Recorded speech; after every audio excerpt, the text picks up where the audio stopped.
कहती है, सहाबा के किरदार क्या कहते हैं, औलिया अल्लाह का पैगाम क्या है। मुसलमान वो है जिसने ला इलाहा इल्लल्लाह मोहम्मद रसूलुल्लाह कलमा पढ़ लिया, और जब मुसलमान कलमा पढ़ लेता है तो वो फरोख्त हो जाता है अल्लाह के पास, गिरवी हो जाता है अल्लाह के पास, और अपने रसूल अल्लाह सल्लल्लाहु अलैहि वसल्लम की उम्मत बन जाता है। तो वो दुनिया में किसी से नहीं डरता, सिर्फ अल्लाह से डरता है। तो मेरे मुसलमानों, तुम क्यों डरते हो किसी से, मैं पूछना चाहता हूं। माफ करना मेरे भाई, कभी भी कुछ हुआ, कहीं भी हुआ तो फोन आता, अकबर भाई यहां गड़बड़ हो गया, आ जाइए। अकबर भाई ऐसा हो गया, अकबर भाई वैसा हो गया।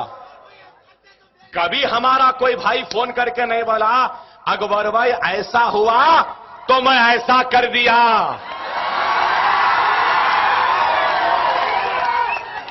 आइंदा फोन आया तो बोलना, ऐसा हुआ था अब ऐसा कर लिया, अकबर भाई अब तुम संभाल लो।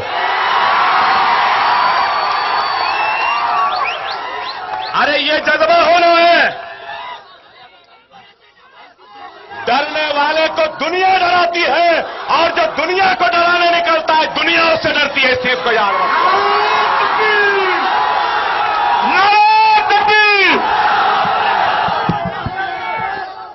जिसकी लाठी उसकी भैंस, जिसके हाथ में सोटा रहता ना, ये बीजेपी, संघ परिवार, आरएसएस, ये सब क्या है? ये सब जहरीले सांप है, जहरीले सांप है। सांप कैसा नाचता देखे ना, नाचते हुए सांप, जहरीले सांप को शेर बबर की जरूरत नहीं है भाई।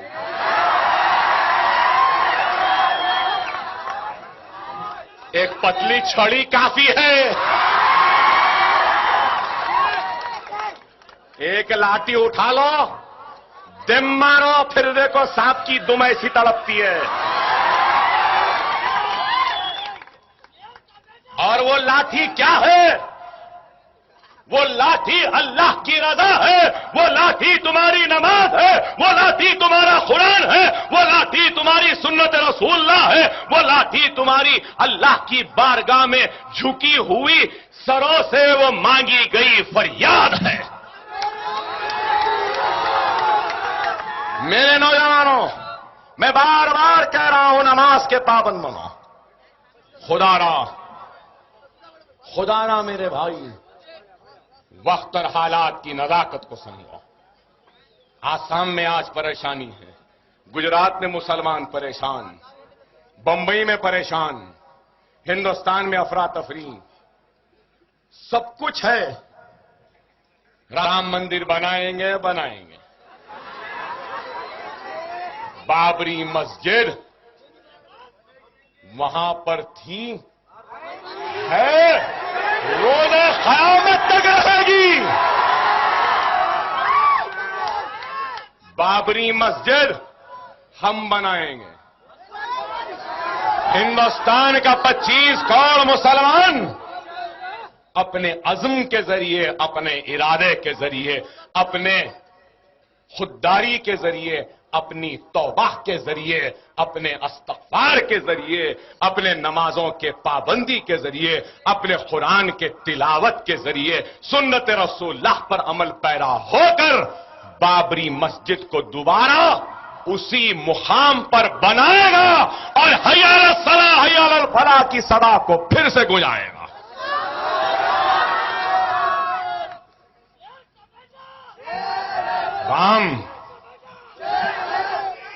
रामचंद्र जी यहां पैदा हुए, वहां पैदा हुए। अकबर ओवैसी बोले तो बोलेंगे अकबर ओवैसी कम्युनल है, मैं कुछ बोलूं तो बोलेंगे कम्युनल है। राम जेठमलानी क्या बोला साहब, क्या बोला? उन्हें बोला कि ये हिंदुइज्म है ही नहीं, राम था ही नहीं। मैंने बोल रहा हूं, राम जेठमलानी बोला, राम था ही नहीं बोला। और बोला कि सबसे गंदा आदमी जो औरतों का एहतराम नहीं करता वो राम था बोला। मैंने बोला, ये राम जेठमलानी बोला। उन्हें बोला तो कुछ नहीं, मैं बोला तो केस बुक कर दो बोलेंगे। लेकिन अकबर ओवैसी भी बोलने से डरता नहीं है। अयोध्या में 3 मनादिर है जहां के लोग बोलते हैं राम यहां पैदा हुए, राम यहां पैदा हुए, राम यहां पैदा हुए। और फिर हरियाणा में कौशल्यापुरम है, कौशल्यापुरम, सुनो जरा बच्चों, हरियाणा में कौशल्यापुरम है। वहां के लोग बोलते कि हिंदुस्तान में हिंदुस्तानी तहजीब है, रिवायत है कि एक औरत अपने पहले बच्चे को जन्म देने से पहले मैके को जाती है और मैके में जन्म देती है। हमारे पास भी, अरे पहला बच्चा है आ जाओ बोल के घर में बुलाते है भाई, है एक हिंदुस्तानी तहजीब है, हिंदुस्तानी तहजीब है। इसी तरीके से हरियाणा कौशल्यापुरम के लोग बोलते हैं कि कौशल्या वहां की थी। कौन कौशल्या? राम की मां दशरथ की बीवी। और वहां के लोग बोलते कि कौशल्या हिंदू तहजीब के हिसाब से मैके को आई थी हरियाणा को कौशल्यापुरम में, और राम वहां पैदा हुए। 3 पुजारियां बोल रहे हैं अयोध्या में, यहां। अरे अडवाणी, वाजपेयी, उमा भारती, मोदी, बता आखिर राम की मां कहां गई, किधर जन्म दी?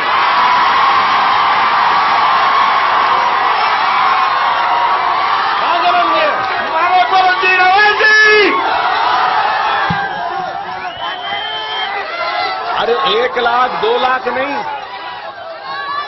लाखों साल पहले। कितने? 15 लाख साल पहले थे। यहां 200-400 साल की तारीख नहीं मालूम करते हैं, इनको 18 लाख साल पुरानी तारीख बताइए। अरे आप बताओ मेरे भाई। बहरहाल एक अजीब और गरीब सूरत हाल है। सालार बोलते थे हर 10 कदम पे, हर 100 किलोमीटर पे जबान बदलती है, तहजीब बदलती है, जीने का सलीका बदलता है, रिवाजें बदलती हैं, तहजीबें बदलती हैं। हद तो ये हो गई कि भगवानों की तस्वीरें भी बदलती हैं। और हमारे पास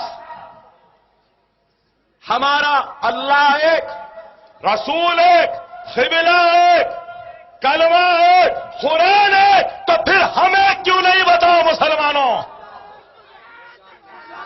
खुदारा एक हो जाओ, नेक हो जाओ, नमाजी बन जाओ, तो दुनिया तुम्हारे सामने सरों को झुकाने पर मजबूर हो जाएगी। खुदारा आज आंध्र प्रदेश में लोग बोल रहे हैं कि मंजलस कांग्रेस का साथ छोड़ दी। क्यों